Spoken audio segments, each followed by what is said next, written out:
सुनिए सर्वेश्वर बाबा, खोली आपन द्वार। बहुते दूर से आइल बानी, खोली आपन केवाड़। कहाँ बानी ए बाबा सर्वेश्वर,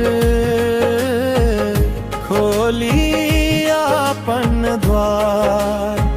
ए बाबा सर्वेश्वर खोली आपन द्वार।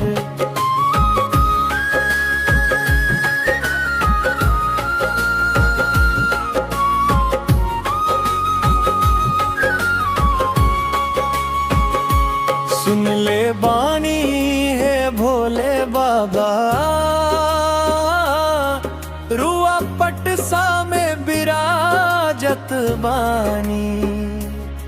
जे भी आवेला आस लगा के, ओकर बिगड़ी बनावत बानी। सभे के मनसाए बाबा क्षण भर में पुरावत बानी। हमरो पुराई मनसा बाबा पूरा करी बस एक बार।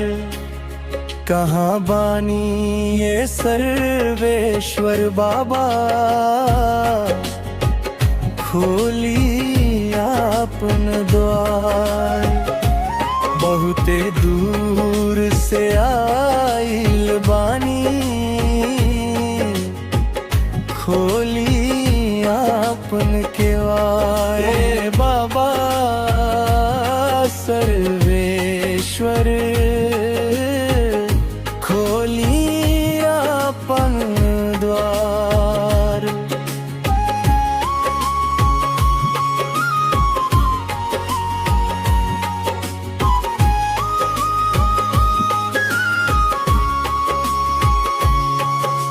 ना चाही सोना चांदी, ना चाही धन के भंडार।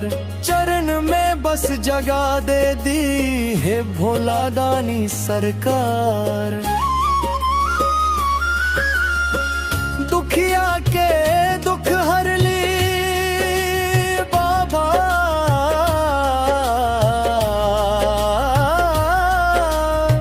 निर्बल के बनी आधार। हमरो अर्जी सुन ली बाबा, आइल बानी रउआ द्वार। कब से खड़ा बानी बाबा लेके फूलन के हार। अखियां से लोर बहे, मनवा करे पुकारे। बाबा सर्वेश्वर, अब त सुन ली हमार पुकार।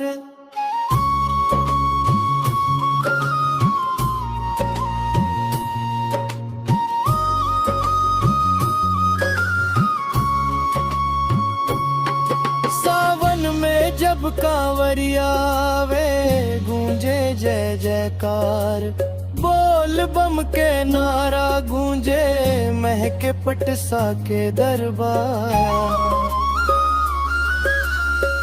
जे भी माथा टेके बाबा,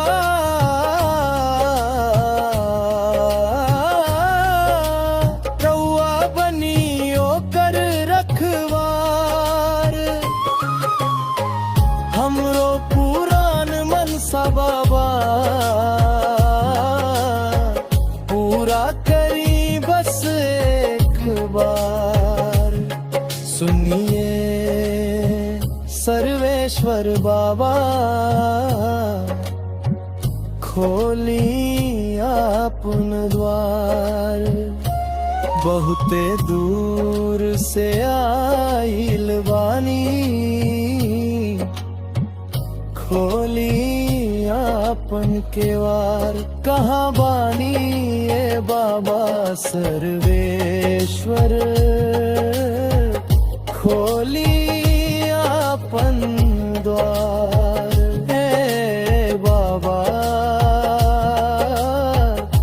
खोली आपन द्वार, हे भोले खोली आपन केवार। बहुते दूर से आइल बानी, सुन ली हमरो पुकार।